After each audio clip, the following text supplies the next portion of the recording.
Eugene Nayshtetik and his 5 co-workers shuttered their company developing medical and biotech startups to join Ukraine's defense forces days after Russia invaded.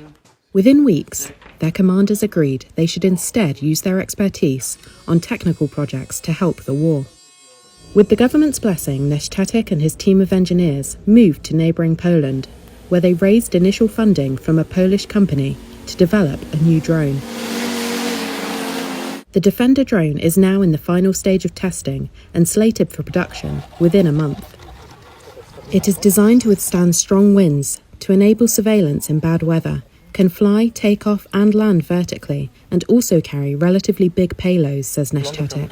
It combines electronic warfare resistance, wind resistance, and obviously it's dedicated to signal intelligence. And because of its flying capabilities, the radio horizon, the maximum range of signal intelligence is about 250 kilometers. So actually, right now, you don't have any single drone with this combination of capabilities in the weight under 25 kilos.